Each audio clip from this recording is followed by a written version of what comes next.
bullseye traffic.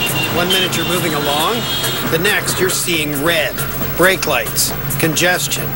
And here's why. Everyone heading into town crams onto this narrow finger of land, a classic bottleneck. So they're building a bypass. There it is, in the sea. Imagine zipping along and coming to a cable stay bridge. Then you'd travel a much larger one. It's longer than 6 football fields and towers 43 stories high. And before you know it, your trip is 30 minutes shorter than it used to be. Here's why.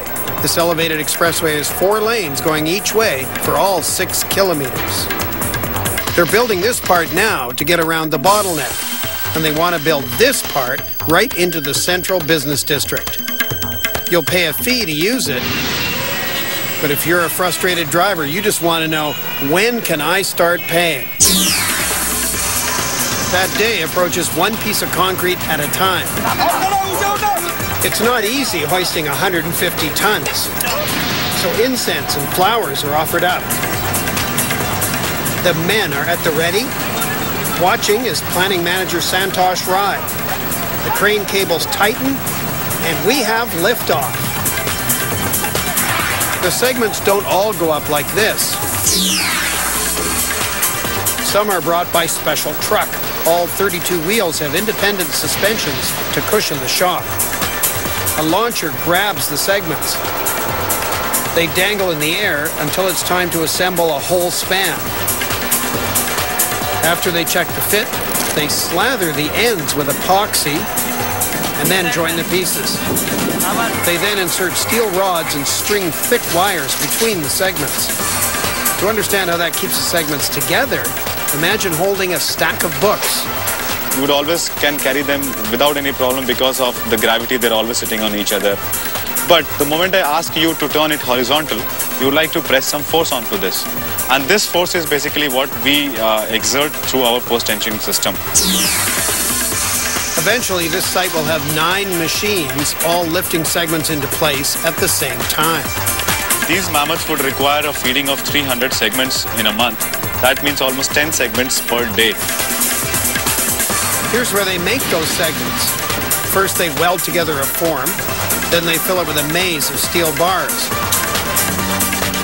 Cement comes next. When wet, it generates a lot of heat, so they cool it with chilled water and shade it with a roof. This is basically done to reduce the surface cracks which can appear onto a concrete due to its inherent heat generating capacity. It's very special cement which was designed in Canada by the Ministry of Natural Resources. It contains microsilica and fly ash. In a slump test, it easily measures up on consistency. But more important, it passes the test of the sea. Being very fine granules, seals all the theoretical possible pores into the concrete and does not allow the moisture to go inside. The lower foundations may go as deep as 10 stories into the bedrock beneath the sea, but the upper reaches stay very wet. Consider this, the site of the big bridge. Exposed to water are more than 50 concrete piles and a massive pile head the size of half a football field. They support the weight of colossal concrete towers, and what sits on those towers? 260 cables.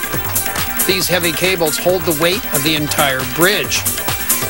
Inside each cable are up to 160 individual steel wires. Each of them is as thick as a pencil and very strong.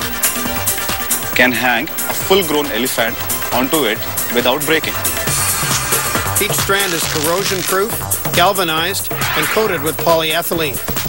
Once in a bundle, wax is poured in between, and then there's a final waterproof sheath. In addition to the sea, they also need to cope with a wet season. The monsoon is so bad it often stops work. They make up for that when they can by carrying on through the night. Dawn brings a shift change. It's quite a flurry of men and machines.